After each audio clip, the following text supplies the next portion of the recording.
My friend was like, you had to vomit is the only way. You have to vomit. I'm like, I don't know how. You have to vomit. That's the only way. Once you vomit, you'll feel way better. I don't know how. Okay, listen, the amount of stupid things we did as children. I'm about to share some of mine. Okay, this first story.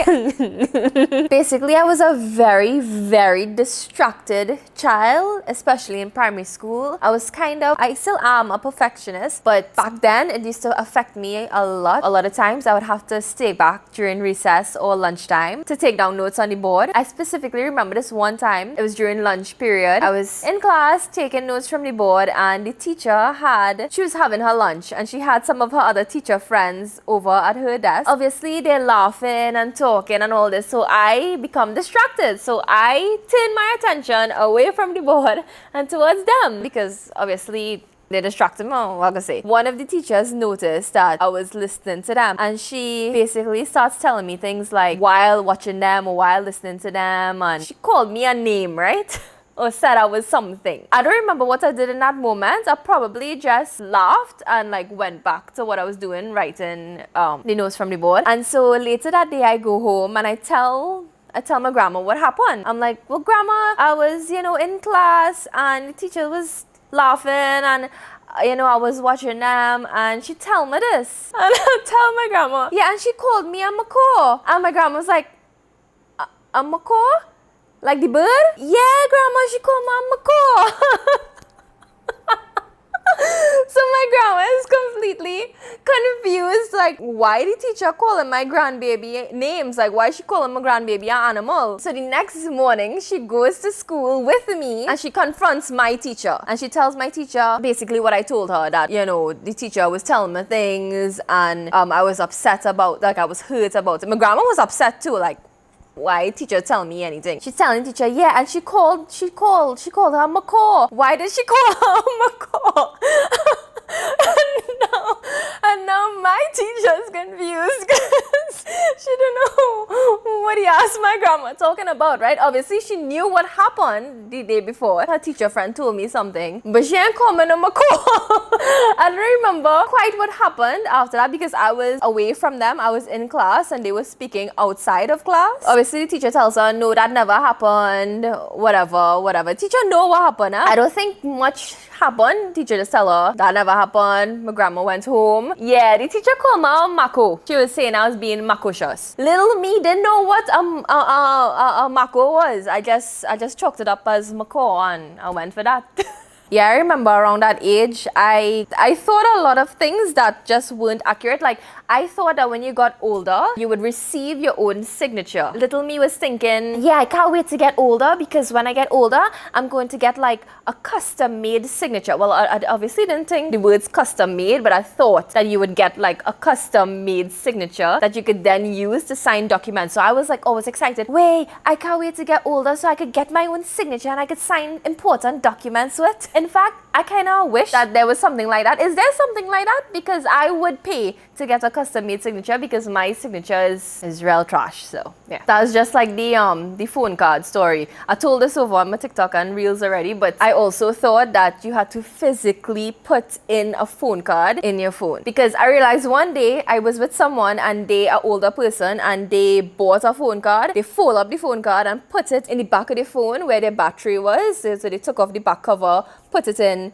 and then covered it. So I was like, oh, that's how you put a phone card in your phone. Quickly learned that that wasn't it. Another primary school story. I was real stupid during primary school, boy. Anyway, y'all know class party. I don't know if schools still have class party, but basically the last day of school, they would have class party. So everybody would like dress up and bring their toys and bring food or whatever. I packed my dolls and my toys and I come to school and we were playing with the dolls. There was an older girl from another class playing with us that day, and she had her dolls too, and my friends had their dolls. We all had dolls and we were all playing with each other's dolls. End of the day, we all packing up, everybody helping each other pack up to go home. So I reach home now and I open my bag and I am mortified. The sheer terror that I felt in that my heart sank to my bottom, not even my stomach, my bottom. That older girl's doll's dress was in my bag. Her dolly dress was in my bag. How it reached there? I didn't put it there. I didn't know what to do. I was panicking. I was like, oh God, I couldn't take it back to her because she's going to think that I stole the dress. I would have get my ass beat because she was older than me. And I mean, I was kind of small, so I would have definitely for sure get my ass beat. So I went in the kitchen, I took a scissors and I cut up the dress, got rid of all the evidence. I cut the dress into as many little pieces as I could, took the pieces and I stuck it like under all the garbage in the bin because I didn't want anybody at home to see it too, because I didn't want to explain how somebody else's dress was in my bag. I don't think I slept well that night either. I think I was probably sleeping with one eye open. I thought like she would come for me. Like I was genuinely scared. I felt like a criminal. Yeah.